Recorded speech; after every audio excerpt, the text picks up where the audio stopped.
Hey guys, I'm going to show you how to change the key fob battery on this style of Honda fob. So first off, we're going to go over here to the bottom. You get a small little screwdriver, flathead screwdriver, pry tool, or anything else that you can use to pry this key fob apart. So just go around once you pop it open at the bottom. And then we're going to have our electronics board right here. And then use your screwdriver down at the bottom. Be as easy as you can. Be sure not to damage the electronics board.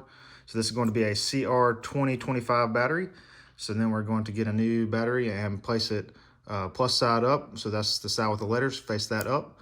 Make sure that the clip is still attached right here, soldered together. You can break those solders, but just make sure that they are still attached, and then it should work properly. So then we're going to place our electronics board back on the bottom half.